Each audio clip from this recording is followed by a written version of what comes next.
You okay? You sure? I'm okay. We're okay. It's all okay. Did you say you think? Okay. Uh-oh. Okay. Are we ready to rock and roll? You ready to rock and roll? All right. Good evening. How is everybody doing this evening? We are glad to have you all here to join us for our council meeting. We always like to begin with our Pledge of Allegiance, so we'll ask our veterans to come forward and lead us in that.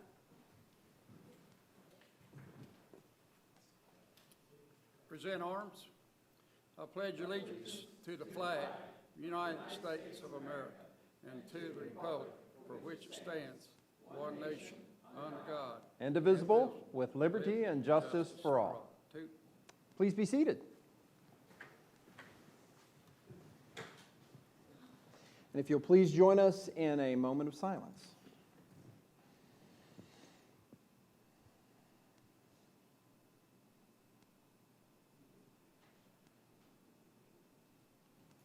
Thank you very much. At this time, we will move directly to citizen comments. If you have something you'd like to state regarding our meeting or anything going on in the community, please come on up to our podium.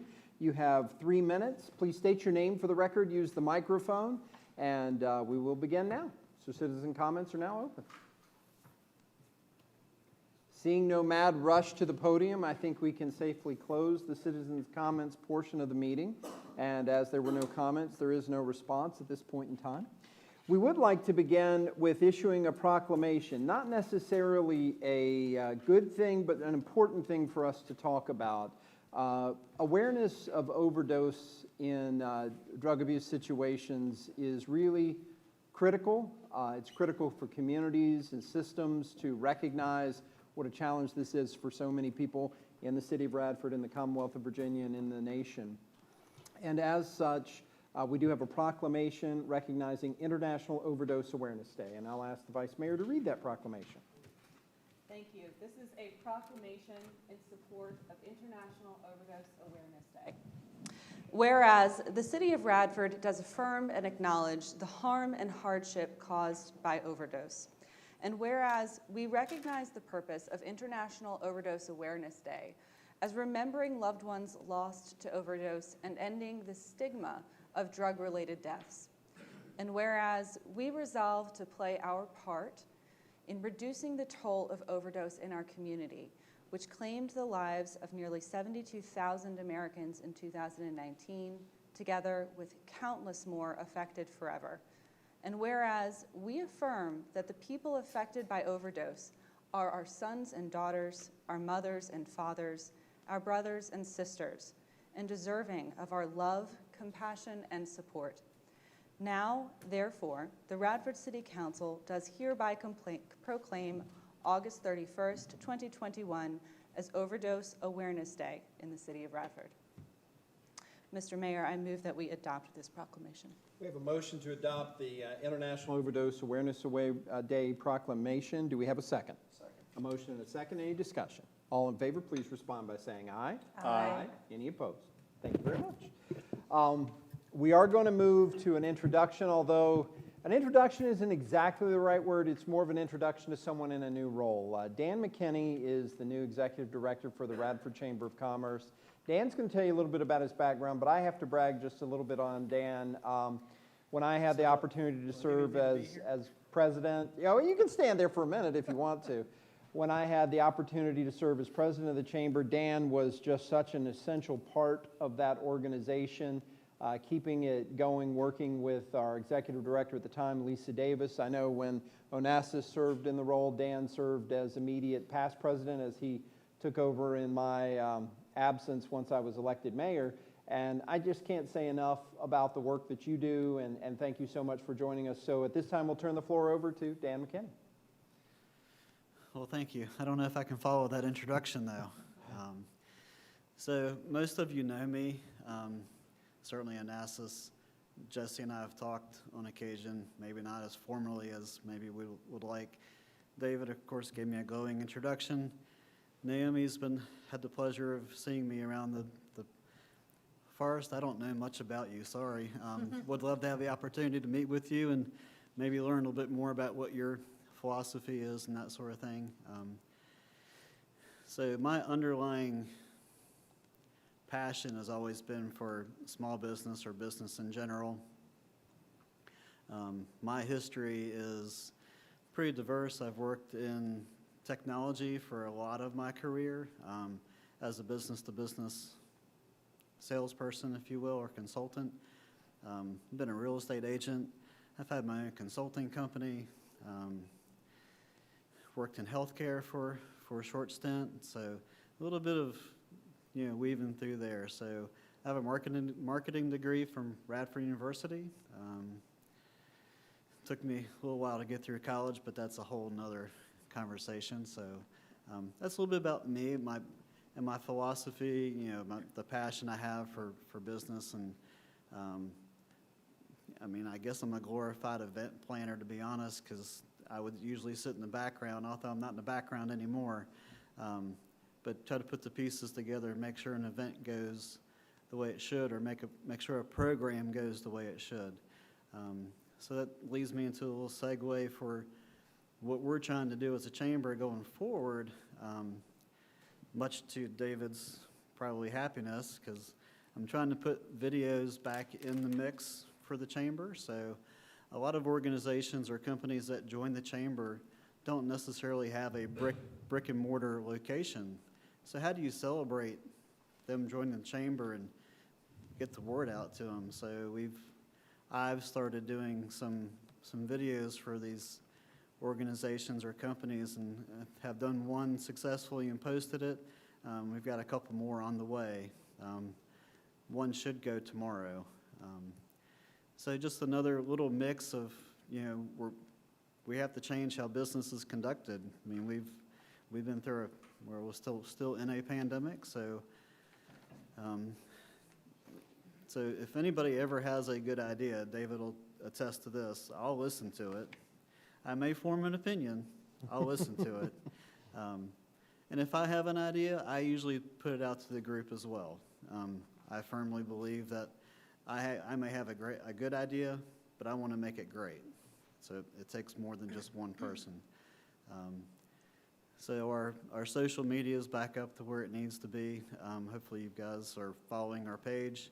I try to put out relevant posts every day to our conversation we had at lunch that day. So my priorities for the chamber and how I put out information, especially if it's for free, is first is our business members, because they pay us. The second is the businesses at large, because we just need to push momentum forward. And then the third is community. So I'm a firm believer that if you have a strong, vibrant community, so I'll use West End Wednesdays for an example. That's going on 2 days from now. Huge family-friendly event. It's free. It's just a good place to go out and see your neighbors, make new friends. Cabo Fish Taco, I think, is going to be there on Wednesday, so thumbs up to them for getting them there. So that's kind of my thought process. I mean, I could talk far longer than you probably want me to, but I'll open up for any questions that you might have. Or Does anyone have any thoughts or questions for Dan? Well, you had mentioned that you're looking at how businesses are doing business differently and how that corresponds with what you're doing. So could you expand on that a little bit, some of the ideas you have and some of the initiatives you're thinking of adding? So the videos is a big one. It's taken a little bit of time for me to learn some editing software and best way how to record. And I get that. Yeah. Never thought I'd be a photographer in that capacity before, but here we are. The interesting thing on how Facebook is used, learning the algorithms that they use, how do you keep yourself in front of everybody who has followed your page, because you fall off. So learning how to do all that, which is a lot. I mean, I never thought I'd be on Facebook 2 hours a day, which is what it seems like it is anymore. And then the other piece that I didn't really talk about before, but I'm supposed to be a resource for all of our members and for the business community and for anybody, quite honestly. If somebody calls the office and wants a phone number for ABC company, I get on the computer or look it up and I give it to them. I mean, could they have done that? Sure, but you know, we're here to serve, just like you all are. Kind of the same mantra, in my opinion. But you know, it's the going out and having the conversations with all the business owners and finding out what do they need. How can we think outside the box to do some strange things or get back in the swing of things, or you know, having been a consultant for companies prior, and even working in sales. I mean, you ask all the open-ended questions, and you just try to find out what their plan is, what they want to try to achieve. Make sure their roadmap is right, and if I can be a part of that, absolutely, all day long. Hope that answered your question. Yep. So one of the things, last time that we had the presentation, one of the things that I was kind of leaning on pretty heavily was that when we do events, and I know right now the events are, you know, who knows what the future is going to look like shortly. It's hard to plan events too far in the future, but you know, one of the things that I felt very strongly about is we should exhaust all of our local venues for our chamber events before we're going out into other communities. I love the outreach with other communities, but my point was they weren't holding events necessarily with our community. So just making sure that we're supporting those local businesses. And have you given any thought to that, or is that just right now with events? So I really didn't want to talk about the annual gala tonight because Okay. it's kind of in the planning stage. If the date we have picked works out with everything else in the New River Valley not conflicting, as of right now, it'll be at Radford University Okay, wonderful. and Kyle Hall, to be more specific. But Okay. Can you keep sneak that a under- potential date or keep that no? underneath your hats. Okay, no one will know. But like, is there a potential date that we could pencil in, or you don't want to talk that much about it? Yeah. Let me hold off on that. All right, all right, We'll get back to you. You can get back to us. Early part of November. okay, I'll give you that. okay. I'll, You've said too much. I know, I'll quit torquing down on it. That was the only other observation. in Okay, going November forward. 13th. Yes, I knew I would wear them Mind down. you, it's- Okay, It's only penciled in right now. yep, thank you. Okay, that's it for me. Thank you. Any other questions, comments? I had a quick question. First of all, I'll say Dan was able to join us at our last Tourism Commission. He's already proving to be a wonderful contributor. I'm really looking forward to getting to work with you. And then my question is, it seems like, you know, during 2020, of course, there was a major pivot away from some of the programs that were moving forward, understandably so, including the young professionals. Am I right about that? And is there going to be a plan to bring that back? So we're trying. So the young lady who was leading it before is now in a role with the town of Christiansburg. So she's we're trying to resurrect it, I guess is the best way to put it. We're trying to see what interests we have from what young professionals were there. It seems like a lot of them has scattered. So that's in the process. I don't have anything to report, to be quite honest. Fair enough. Thank you. But I mean, it's something that I think we need as a community, as a city of, you know, the size. And so yeah, if you have any thoughts on it, or Well, it seems like we need to rebuild one step at a time and you know, get the traction going where we can. And if that's not on the back burner, because events are hard to do right now, as Jesse mentioned, then it's not, you know, it's not the priority, and focusing on the areas where we can make traction makes sense. yeah, it just seems like every time we tried to move it forward, we just took like 2 steps back. And Right. we've had a couple meetings with our executive committee and with Brock, who has now moved to Texas, and Christine, who's in Christiansburg. So, I mean, what do you do? So we're trying. We're trying to move it forward. Great. Dan, thank you so much. We're so appreciative. As I said, I can't speak highly enough of your efforts in the past, and just to say how important the Chamber of Commerce is to the success of the business community and Radford at large. So thank you for your hard work. So I'll give one out, Yep. one more. So the program on Facebook, Where Are You in the City of Radford? Didn't seem to have anybody want to go out and take any pictures with the Scott statue but we have, a winner will be announced tomorrow. We had multiple people take pictures, including our wonderful mayor. So I want to thank you for that. Next post will be out later this week for another place here in Radford that you all can hopefully go out and take some pictures of. Well, I and challenge my post. fellow council members There to you go. look that up and then to do a selfie. Absolutely. So we'll thank have you. 5 at least, hopefully. Nope, I thank There you we all go. for your support. You guys have been great, so thank you. Thank you, Dan. Thank you. Thanks. Thank you, sir.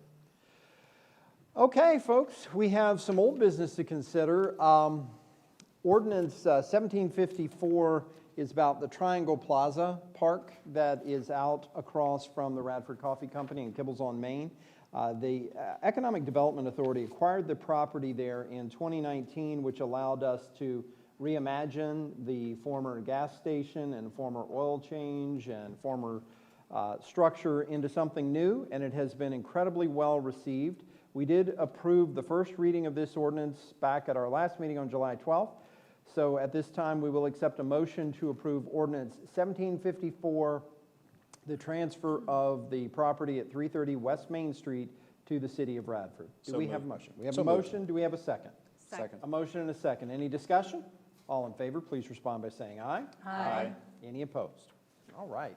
And you know, that is one of our happy little stories because that has been so well used. It was crowded as heck tonight as I drove by because we've got the Monday night fiddle and banjo jam going on and people just coming together for good fellowship, but in a nice, safe environment that's outside and just a lovely space. So kudos to all that helped make that happen. We do have appointments openings on a couple of boards and commissions. We'll start with the library board. I know there is an open position there, and we had an application. Council members, did you all have a chance to review John's resume and the letter? Yes. Well, I just have to speak on his behalf. He has been such an incredible business community member with Super Game Station. Before the pandemic, he hosted Super Jam concerts, Super Jam sessions in the Pocket Park next to his store. He's been actively involved with the library. And Elizabeth, do you have anything you want to add? So I'd like to make a motion that we nominate John Yaman for the library board. So moved. We have a motion. Do we have a second? Second? A motion and a second. Any discussion? All in favor, please respond by saying aye. Aye. Any opposed? We also have an opening on the New River Resource Authority for the alternate position, and I believe this is former Mayor Starnes' position. He would like to continue to serve if that is the pleasure of council, and I can't think of a better person to hold up the interests of the city of Bradford than Tom Starnes. So do we have a motion to accept Tom Starnes' nomination? So moved. We have a motion. Do we have a second? Second. Motion and a second. Any discussion? All in favor, please respond by saying aye. Aye. Any opposed? Okay, moving on to new business. Years ago, Jim Gilmore, when he ran for governor, made a goal of removing the car tax. And as such, the Commonwealth of Virginia provides tax relief on personal property, primarily vehicles. And it used to be at 100% of the vehicle you owned. That got to a point where the Commonwealth could no longer sustain the tax relief program to localities, and as such, they capped it. And so they go through and give a percentage on qualifying vehicles for each tax year, and each community receives that percentage.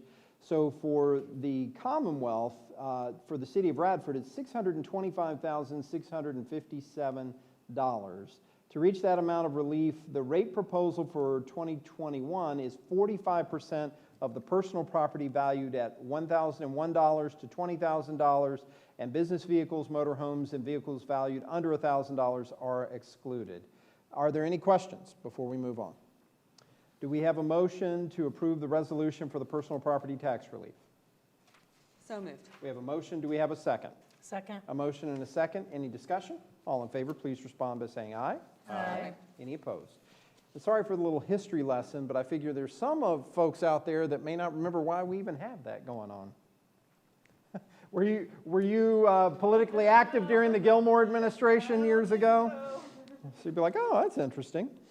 For the last several years, the city of Radford and our council has been involved in opioid abatement efforts. And as part of that, we have engaged with our city attorney to try to get remuneration for the citizens of the city of Radford to both address issues related to opioid abuse and to try to abate further opioid abuse within the city. As such, there is litigation that's advancing, and a settlement is on the horizon. We talked about this at a couple meetings ago, and that was a settlement out of a company that was in bankruptcy. And as such, we went ahead and moved forward with that. Right now, we are looking at a memorandum of understanding which has been developed related to advancing this. I'm going to read just a little bit about this. This is a resolution of the Radford City Council to approve Virginia Opioid Abatement Fund and Settlement Allocation Memorandum of Understanding. Whereas the City of Radford, Virginia, through its elected representatives and council, and the Commonwealth of Virginia through the Office of the Attorney General, are separately engaged in litigation seeking to recover costs incurred and to be incurred in abating the opioid addiction epidemic that plagues Virginia communities. And whereas the city and the Commonwealth of Virginia share a common desire to abate and alleviate the impacts of the opioid addiction epidemic and to maximize litigation recoveries from those third parties responsible for the same. And whereas, in order to advance their common interests, the city and the Commonwealth of Virginia, through council, have extensively negotiated the terms of a memorandum of understanding relating to the allocation and use of such litigation recoveries. And whereas the city's outside opioid litigation council has recommended that the city approve the proposed memorandum of understanding, and whereas the city attorney has reviewed the available information about the proposed memorandum of understanding and concurs with the recommendation of outside counsel, now therefore be it resolved by the council of the city of Radford assembled on this day at which a quorum is present, that the city of Radford hereby authorizes and approves or confirms authorization and approval of the Virginia Opioid Abatement Fund and Settlement Allocation Memorandum of Understanding, and incorporated in herein by such reference thereto as Exhibit A. Directs the city manager to execute and enter into such memorandum of understanding on behalf of the city of Radford, and be it further resolved by the council of the city of Radford that in accordance with section 2.14 of the city's charter, this resolution shall be effective immediately. So I read that just to give you a little bit more on the background of why we're doing this way.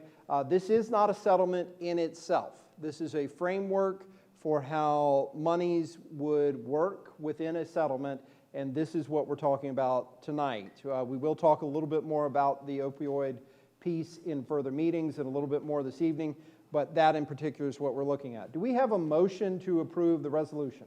So moved. We have a motion. Do we have a second? Second. A motion and a second regarding the Opioid Abatement Fund and Settlement Allocation Memorandum of Understanding. Any discussion? All in favor, please respond by saying aye. Aye. Any opposed? So the way this process will continue to move forward, we do not have a final settlement or agreement. There is no further motion on the lawsuit as far as we're aware at this point in time, but we have this framework which will dictate how the monies would be utilized with the settlement as it comes to be. And we'll see where we go from there.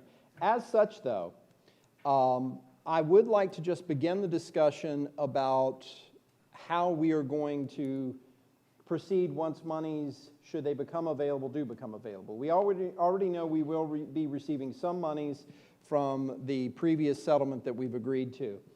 I would propose that we look at this very intentionally and create a separate category to receive all of these funds within our budget that we can get quarterly updates on to see how this is going, because we really don't know how this is going to be allocated to us, how this is going to be distributed, whether it's 10 years, 20 years, 30 years, what that piece looks like, and what those annual pieces might be. That would give us the opportunity to then open up to the community for potential grants, for us to potentially look at things like a drug court or other things that have been discussed, preventative programming, a whole host of things within the monies we have available.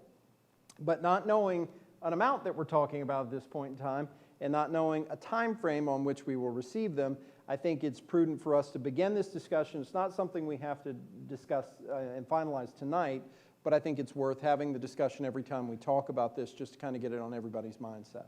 So, thoughts, council members? Well, I'm happy to kick us off. You had sort of invited us to begin thinking about these, and so I've started to do a little bit of research.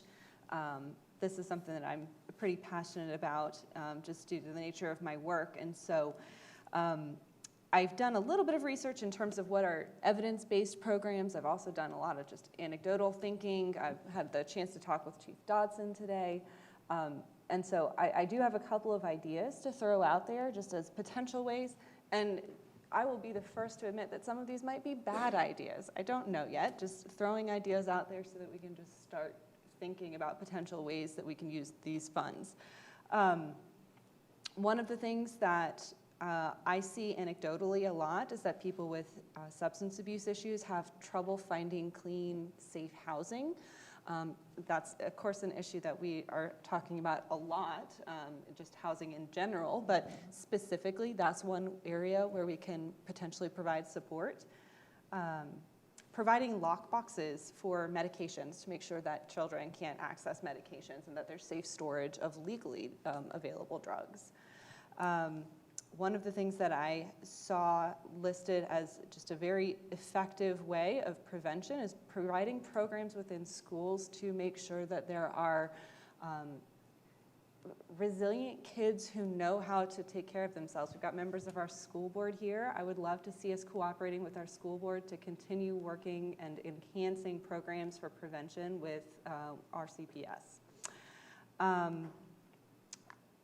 This one is a fairly controversial one, and I don't want you all to, to just discard it offhand, but syringe service programs are data and evidence-based methods of making sure that people who are using and abusing needles are safe, and they are actually shown to help people who are participants receive drug treatment because they provide a point of contact.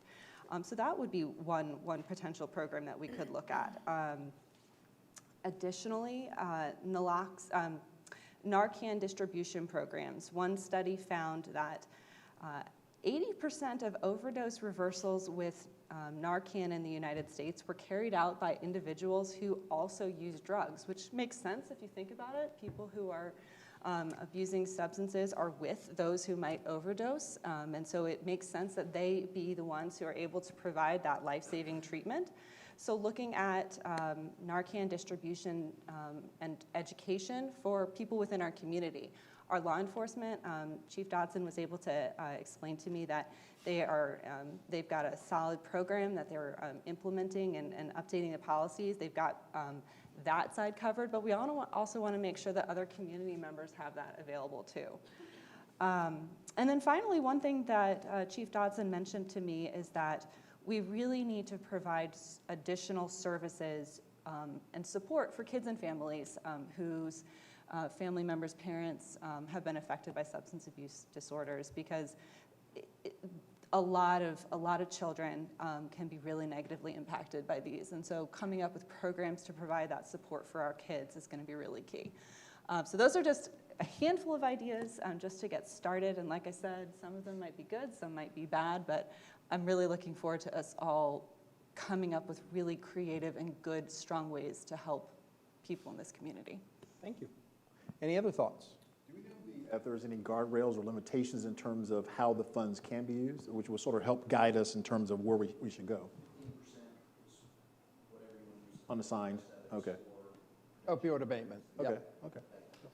And I think collaboration is huge because, you know, we say this all the time, we don't have all the answers. I mean, we need input from everyone, and Miss Vicky's here, and I sit on a couple boards with her where we see our kids are directly impacted. So that would be another collaboration and something for you to be thinking about in our board as well, how we might be able to affect some positive change. But I think it's good to have the ideas and to start kind of formalizing that. And I think a part of your question was, we want to be careful that it doesn't end up kind of in the slush fund of the city. We want to make sure that this money is identified and we're able to see exactly where it's going and monitor that it's going in the spirit of the money that we're receiving.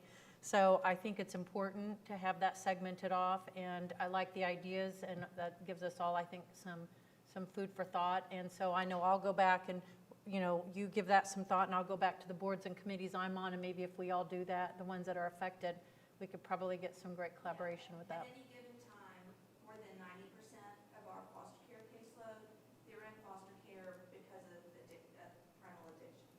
And so interesting, you know, just as a little backdrop to this, when we were approached about signing on with, you know, the settlement and the lawsuit, we really gave it a lot of thought because we certainly didn't want there to be a negative impression of our community.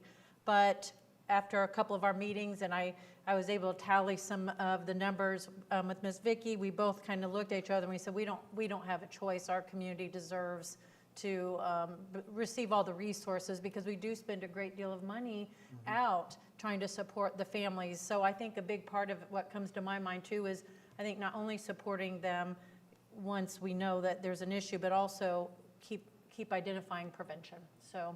Well, you brought up a point I was going to bring up. When we first started talking about this, there wasn't evidence that we had a severe opioid addiction problem in the city, in my eyes. And over the last 3 years, I've learned that it's in so many different ways. It's not just a matter of crime. It's not just a matter of what you might see on the streets, but it's in foster care. It's in joblessness and homelessness and other issues. So true. And that's part of the challenge, which is one of the reasons why I think it's important that we do have this discussion and talk about what are our options that are things maybe we're not doing, what are ways we can reduce harm, and what else can we do. But I thank you for bringing that up. Any other thoughts? Okay, well, this is, like I said, I think this is an important discussion to have as we continue to talk about this. This is going to be, if things work out to provide us with a settlement, which we think that may happen, this is going to be an opportunity for us to very decisively affect some change in certain areas in the community. And I think being intentional makes sense. It might even make sense to put together a working group for how we utilize that money and to help us make recommendations, working with different agencies, soliciting proposals, looking at what other communities are doing as a best practice and all of that. So these are other things we can talk about. We will talk more about this at our next meeting when our legal counsel is here. There'll be much more to discuss and we'll move forward from there. But thank you all very much, and thank you for the very thoughtful time you've spent with this, because this is a huge thing for our community, for our Commonwealth, and the nation. We will move on with Appropriation Ordinance 1749.11. Radford Sheriff's Office is holding a life skills camp this Friday, Saturday, and Sunday. Looks like they've got a lot of wonderful things associated with real-life situations, a lot of fun, a lot of skills that they can use. They have collected $2,950 in donations, and we would like to make an appropriation so they can spend that. So do we have a motion to adopt Appropriation Ordinance 1749.11? So moved. We have a motion. Do we have a second? Second. A motion and a second. Any discussion? All in favor, please respond by saying aye. Aye. Any opposed? Having heard 4 affirmative votes, we can dispense with a second reading. If so desired, is there a motion to do so? So moved. We have a motion. Do we have a second? Second. A motion and a second. Any discussion? All in favor, please respond by saying aye. Aye. Any opposed? Okay. Hope everybody has fun with Life Skills Camp. That should be a good time. And we're excited. We'll have to get a full report on it. Yes, sir. Thank you, sir. Appropriation Ordinance 1749.12, the Virginia Housing and Development Authority, we have $2,106 additional dollars from them that can be used for our housing choice voucher. You know, you were just mentioning a little bit about some of the affordable housing issues that we have. This is not a tremendous sum of money, but it is certainly some that we can utilize for that. Melissa, I'm assuming that you're helping oversee that, or is that, who's overseeing the, oh, you've got it. Okay, Vicki, do you want to tell us just a little bit about how we might use it? Yeah, so every time I think this is the last time I'll come to city Yep. council with the HDA money, it's not the last time, and there'll probably be another time. The next time I come, they have developed something called emergency housing vouchers. Mm-hmm. And it really is to deal with when the moratorium Right. on evictions ends, because we predict there'll be a spike in homelessness. And there's some administrative fees and other things attached to that. We have 5 of those vouchers. Okay. So currently, and then I don't know what will happen after those get leased up. I know we're working with the Women's Resource Center and other agencies in community action to identify who those first 5 people might be. The HDA has been exceedingly generous. You know, from the very beginning of the pandemic, you know, we've been able to fund some of the, you know, home office stuff, some of the tweaks we've made to the building to keep clients and staff safe and healthy. They've also given us a little money to help ease any additional personnel funds we might have. So they've been very generous in a lot of different ways. So it was actually the day after I came to city council the last time that we got word about these funds. Well, no, that's great. I'm glad we've got it. You know, one of the things I had mentioned to the city manager not long ago, when the moratorium lifted and then was reestablished, is there any way we can begin to get a handle on the magnitude of that problem within the city?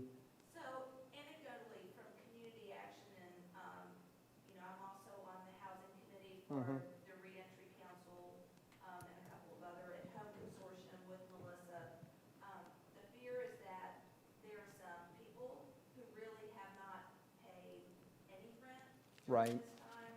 And so when the moratorium lifts, we could be talking about them being tens of thousands of dollars Sure. in arrears on rent.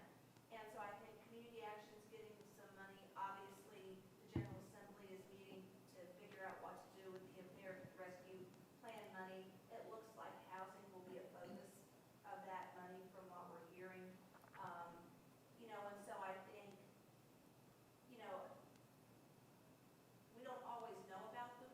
Right. You know, but then I think when the moratorium lifts, I think there'll be just a swarm of people who are going to be in dire circumstances. Is there any way we could do some outreach? And I know this is hard because you don't necessarily know a particular population, but I'm wondering if there's any way to begin to enumerate who might think that they might be in those situations. Because right now the moratorium is still in effect. We don't know how long this will go ultimately, and my concern is it'll be very similar to the utility moratorium, that we knew a little bit more about that because there are our customers, but then all of a sudden there's a gigantic problem and we got to deal with it within a few days. That's the thing I worry about with this. Is there any way we can begin to get our arms around some of the more serious cases that, and I don't know if it's reaching out to property owners who might say, well, you know, so-and-so, we've got X number of people that are in arrears, and this would rise to that level. Certainly through the HDA, Gabe maintains a current list of landlords that he works with, and it's a pretty comprehensive list. The thing that I would be concerned about, and timing is always the issue. Right, You know, I would want to have those funds in hand and learn what the parameters are. right. Because you don't want to let people know there's help, only to send them away because you don't Sure. have the money. Because I think people are, you know, suffering, you know, there are a lot of still childcare issues, and, you know, I also don't want to create additional foster care cases. No, by not absolutely. having Right, people that have a home and their kids can't live with them because they don't have a place to live. Well, one of the things I worried about, Timing is solid. well, and one of the things I worried about, from what I understand, and I may be wrong, the way a lot of this money looks like it's going to go is it may be out there in the form of grants that we might have to apply for. So knowing what our need is going to be crucial when that comes up so that that can expedite the process. And I don't mean to belabor this. I would love to get our arms around it a little bit more just to know, okay, this is generally the level of problem we think we're going to have when this happens so that we can be as prepared as possible. Because again, I hate it because of the emergent issues that do arise. And then it's not only more expensive, it's more harmful to the individuals when they've been evicted, when kids do have to go into foster care, when they maybe lose their job because of that. So Yeah, and what I'm also concerned about, and Jesse knows about this too, and I've talked about this at other meetings, there have been a lot of waivers in place. Right. People have been getting a maximum allotment of food stamps. We've not been allowed to do any negative case actions, on Medicaid or SNAP, and my fear is all those protections at once. are all going to Yeah. leave all at the same Yeah. time. And so that there's going to be a multitude of kind of crises. Well, and I think that's important for us to plan for as best we can. So if you can help us with that, I think that would be Certainly reach out to helpful. landlords and Thank try you. to get a feeling for the magnitude of the issue, and I know that Gabe would be happy to help with that. Well, and honestly, council and Vicki too, I know we may not have a solution for everybody. I get that. And I think that's part of the hard part with this. But I do feel like this is important for us to try to get ahead of, because this is a known somewhere. It's just getting it known and getting the resources associated with that to go. Okay, do we have a motion to adopt appropriation ordinance 1749.12? So moved. We have a motion. Do we have a second? Second. A motion and a second. Any discussion? All in favor, please respond by saying aye. Aye. Any opposed? Having heard 4 affirmative votes, we may dispense with a second reading if so desired. Do we have a motion to do so? So moved. We have a motion. Do we have a second? Second. A motion and a second. Any discussion? All in favor, please respond by saying aye. Aye. Any opposed? It doesn't, Mayor, doesn't follow, it does appear from everything I've read, it does appear that these monies were gonna follow some traditional paths, so they're gonna go through, VHDA, they're probably going to community development, block grants, so it's not something we're gonna have to chase, I think it's gonna be. So you don't think we'll need to say this is the level of issue we're going to have, and we think we're going to need 100,000, or think we're going to need 50,000? I don't know if it was the House or the Senate version, one of them was looking at doing some survey work themselves, whether that comes back through Okay. us or not, I don't know, but just so you know. Well, because I was following this pretty closely, and again, I know there's been a lot of change in the last few days as they go through these bills, but I remember that some of this was going to be put out there where you've got to apply, and that's what I worried about with this, is if we don't know what we need, and we're behind in the applications, and some cities are going to have bigger offices that can track these things more. I just don't want us to be behind and lose out and have our residents Now, not. I certainly think it doesn't hurt to try to get a feel for what kind of numbers we're talking about. Right. And people numbers and arrears numbers. Sure. Well, and this affects everybody. Obviously, the individuals who live in the homes, but then the property owners. They're suffering. There's plenty of folks who may or may not be able to keep doing what they're doing. So there's a whole lot to consider here, but I appreciate anything we're able to do, and thank you for that. And I know we're monitoring this, so that we're really fortunate we have all this money that's potentially coming through. I just want us to be as prepared as possible to go for what we need, to get it, and then to spend it appropriately, because it'd be like CARES money was. Boom, boom, boom, boom. We got to be ready for it. We got to spend it right away, and you got to have something to spend it on, or else you don't get it. So that's one of the challenges.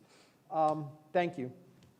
We also have another appropriation ordinance for the Child Services Act. It's an additional $10,787. We need a local match of $2,754, but that's going to be accommodated through the DSS funding. Vicki, do you want to say anything else about this? Yeah, so one of the reasons why we need this money is Karen LaPlante, who was our CSA coordinator for over 20 years, has retired. Her husband took a job out of state, so she's left. We have a new CSA coordinator who was a former employee of the agency, a foster care worker, which had her working with CSA, but not in CSA. So we've got a month overlap where Karen is out of state training Lynette Okay. be able to kind of do the job. And so obviously, 2 salaries for a month Gotcha. and all the other expenses, but we think it's the best. You know, there's a lot of liability in that program. Sure. It's a one-person program. If we screw up, it's local-only funds. And Mhm. so we have pride ourselves on not screwing up. And so I'd like to continue that track record. Thank you. And No, we so- appreciate that. And so it comes out to about 5 weeks of training with them together, looking at all Great. parts of the program. And the first week, at the end of the first week, Karen was already really pleased by how quickly Lynette was picking up the job, so. Thank you. Thank you very much. Do we have a motion to adopt appropriation ordinance 1749.13 in the amount of $13,541? So moved. We have a motion. Do we have a second? Second. Motion and a second. Any discussion? All in favor, please respond by saying aye. Aye. Any opposed? Having heard 4 affirmative votes, we can dispense with a second reading if so desired. Do we have a motion to do so? So moved. We have a motion. Do we have a second? Second. A motion and a second. Any discussion? All in favor, please respond by saying aye. Aye. Any opposed? Okay. Mr. Ridpath, what do you have for us? Things. Of course, we encourage the public, check our website out. We got lots of stuff going on right now. From the economic development perspective, a lot of things going on in our community. A good number of things are tractors and cranes and vehicles and things like that scattered around. We've got projects in all the way through Main Street, sidewalk replacements, tree plantings, all kinds of things to help make our community look better, be prepared for business and those kinds of things. So we just ask everybody to take a look at what's going on there. Lots of special events coming up as we're approaching the fall. Watching everything that's going on right now, but trying to move forward with some great events as things go along. So those are all good. They had a great weekend. The car show produced almost 300 cars. That's a record. I think everybody was very happy, and folks came as far away as Illinois. So that's a wonderful attraction, and while they were here, hopefully they went into some of our stores and ate in some of our restaurants and that kind of thing. So we like to take that on. We're getting ready to celebrate a great event. Transit is 10 years old. I'm gonna get Melissa to tell you a little bit about that. Yeah, so this month, actually August, is Radford Transit's 10-year anniversary. So to see the growth in that, we've gone from 5 routes to about 100 stops and almost tripled those routes. And Tired over director to a really tired director, Yes. 10 Yeah. 2.8 million trips. So we really have really grown over the last decade. So we're really excited to celebrate them. We do have a couple opportunities coming up that we'll be celebrating, specifically the drivers and the employees of Radford Transit, because they certainly do the day-to-day work and keeping them running, and very proud of everything that they've done. So we'll be doing that on the 21st, and then prior to your next council meeting, about 6:15, we're going to do a little bit of celebration and recognize them for all their work. Thank you so much. You're That is so exciting. It is wonderful news, and we can't thank all those folks enough. Even during the pandemic, Radford Transit has been such a wonderful resource to so many people. And those drivers, the people who've kept the vehicles clean and running, really deserve a lot of commendation. So we want to say thank you. Anything else? Just a couple of quick things. With our community's getting ready to double in size here in just a few days. Same thing in Blacksburg, in our general surrounding area, as everybody returns to school. So we're excited about that. Look forward to having folks here. The New River Valley Task Force is getting back together just to keep an eye on things. So we'll keep you informed as everybody's watching to see where things go in the coming weeks and months ahead. So we're excited about everybody being here, encourage safety, and we'll get through that part. Jenny, did you want to say a little bit about RAVE at this point? Or I know you're going to talk a little bit about it at the next meeting, but you want to mention, I kind of want to have that on a regular every meeting, just mention where we are. So we have launched our RAVE and Smart 911 program. Signing up for that's as easy as going to smart911.com. I actually was talking to Mayor Horton before the meeting about using the general notification system just a little better. So I just have to get in the mindset of actually using something like that, because we haven't had the ability just to send out alerts saying, hey, Lawrence Street is closed this week. So we're going to work on doing that and getting it tied into everything, our website, social media, and everything in between. So working on using those a little more. And if you're not signed up, get signed up today. And if you have questions, feel free to give me a call. Thank you so much. That's such an important part. And I did ask Jenny if we could do a 30-minute work session at our next council meeting to talk about how we're using it and how we might be able to incorporate it, to have a notification on the website, hit all our social media, and go from there. So that's exciting. Thank you for your hard work on that. Appreciate it. Also, you're going to notice signs changing over the next few. We're replacing signs, straightening signs, all that kind of stuff, fixing crosswalks, brightening up all of our street markings and things like that. We're finally able to get a little paint, so that's going to help us as we're going forward. I think that's kind of the main. Wadsworth looks great. Yeah. It looks Smooth wonderful. job. But And the Wadsworth paint is looks okay. good on it now, so it got striped, so that looks good. Oh, yeah. And then also the University Drive Bridge project will be out to bid in a couple of weeks. Thanks, Melissa, for reminding me of that. So hopefully keep our fingers crossed. We'll get good prices on that. I think that's it's it for now. Thank you. Thank you, David. What do you have?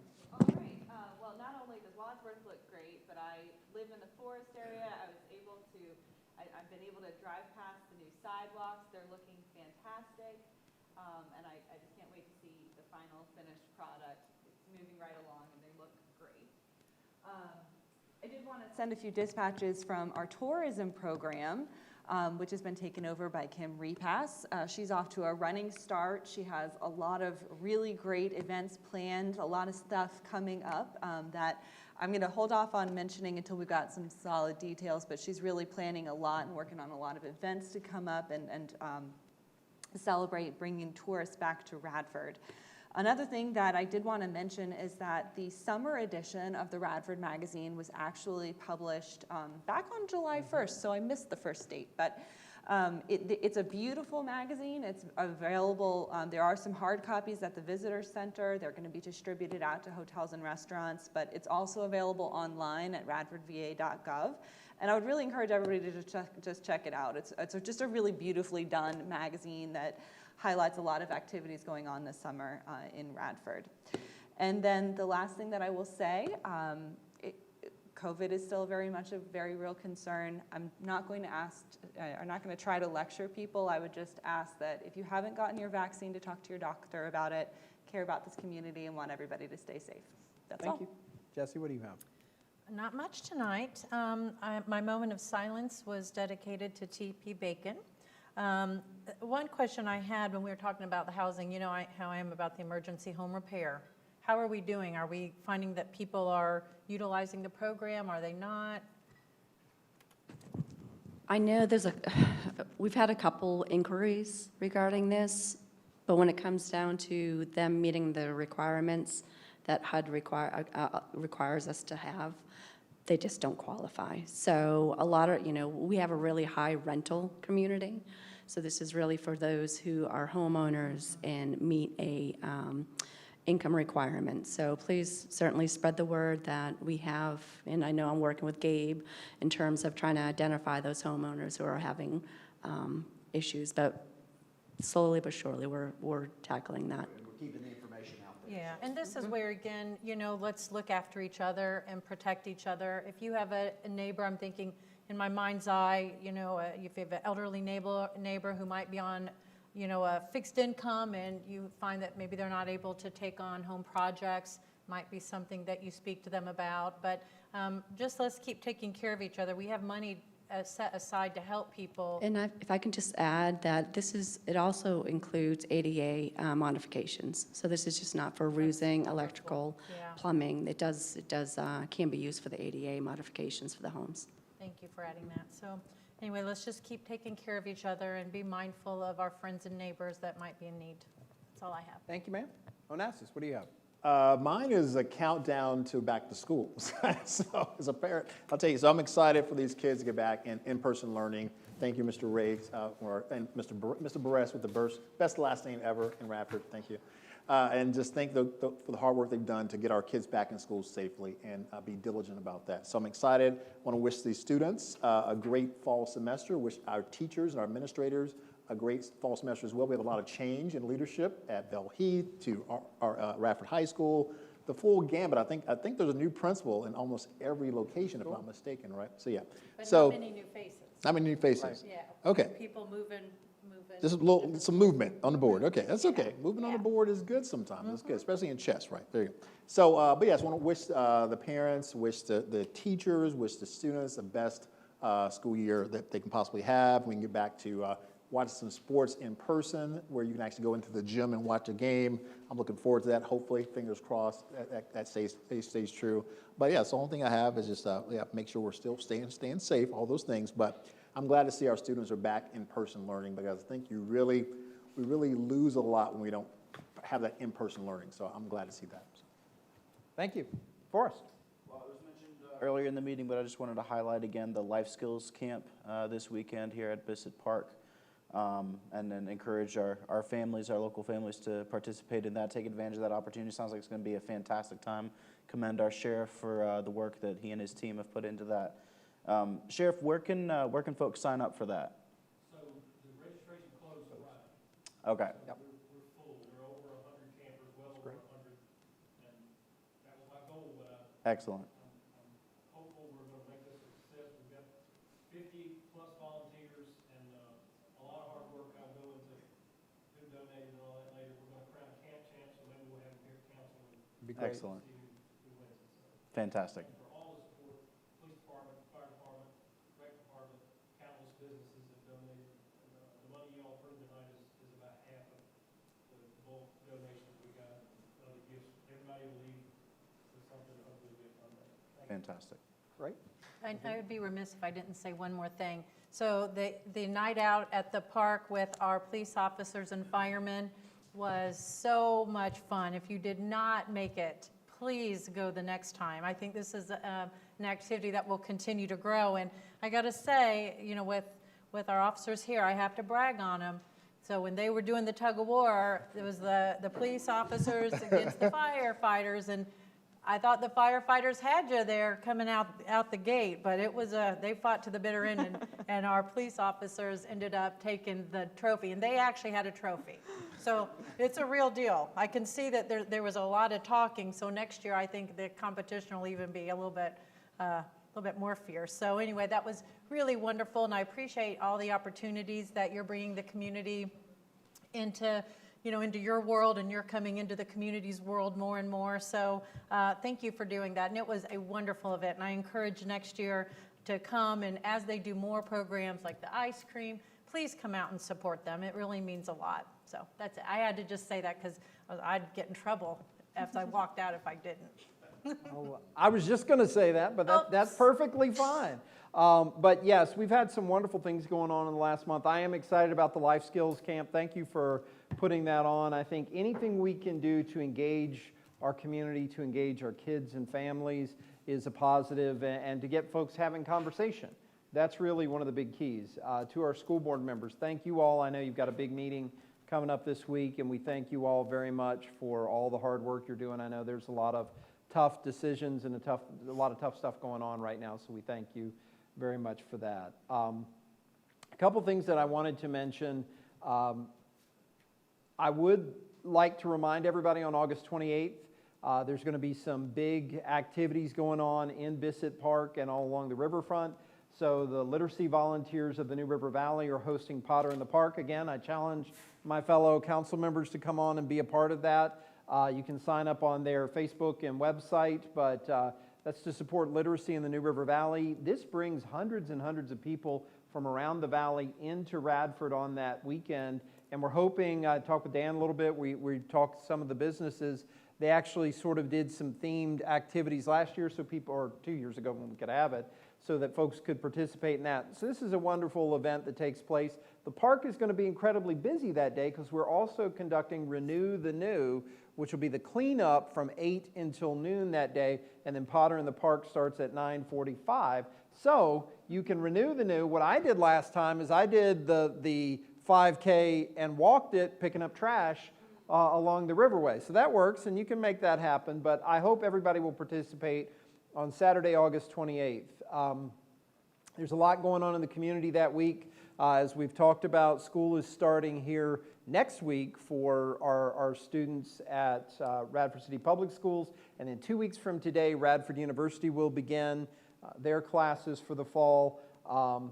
And then we do need to talk a little bit about COVID. And I do think it would be worth it at our next meeting to maybe have an agenda item to talk about where COVID is right now, where our numbers are looking. I honestly would not be surprised to see us have a local spike in the next couple of months. I don't think it'll be as severe as last year.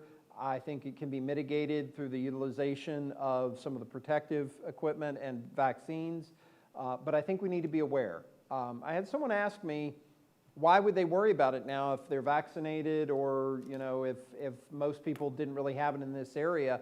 The Delta variant is particularly challenging. There's some other things going on, and in several spots around the nation, the cases have never been higher. And some of our folks have gone on vacation to those locations. Some of our students at the university will be traveling from those locations, and so there is a chance that we will see more of this in the community. Radford University students are supposed to be vaccinated or go through a testing protocol once they return to campus. There will still be leaks in the system. So protect yourself, protect your family as best you can. Or do you think it would be smart to see if Dr. Bissell was available? Well, I was going to see what the health group does this next meeting, and then we could talk about that. I think it'd be great even if we could Zoom in Dr. Bissell, or if she could be here. Yeah. I don't know if at the next meeting we'll have enough information beyond just an update, but probably at our September meeting we'll have to have a little more intensive discussion. If you look at the map from last year, our peak was actually on September 1st in terms of fall cases. They continued fairly heavily beyond that. That may follow a similar pattern this year. That's a couple of weeks. We're a little bit later going back to school with the university, so it may be a little bit later, but it's hard to know. I don't think it's going to be as severe a problem, knock on wood, as we had last year, but this variant is very different from what we were experiencing even a year ago, and so it's a big challenge. But I do think it'd be worth it to have Dr. Bissell come see us at some point. The business continuity team with New River Valley Regional Commission is still in operation. I encourage our businesses to reach out for the best information they can get on practices for their employees. Even if they are vaccinated, exposure can still be an issue, and we want everybody to be okay. Yep. They're having 2 workshops. The business, I posted about those, I think on Facebook. They might be on our website too, but I can send it out again and repost it. Please do. The business continuity team's doing like 2 workshops sort of just regarding some COVID things, but some HR things for local businesses. I think I sent it to you, maybe. Let's try to highlight that again. But we'll because- highlight it yeah, again, thank you. and there are some great publications coming out from the task force, so just sort of be mindful of those and on the lookout for those on our social media platforms and then our website. Thank you. Appreciate that. Does anybody have anything else right now? Okay.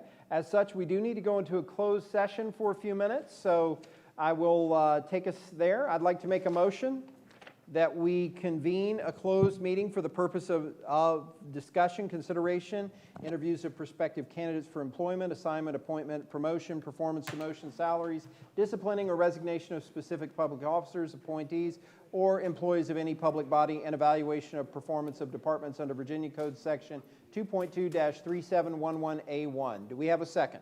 Second. I have a motion and a second. Any discussion? All in favor, please respond by saying aye. Aye. Any opposed? Okay, we will close for just a few minutes, then we'll be back together. Thank you all.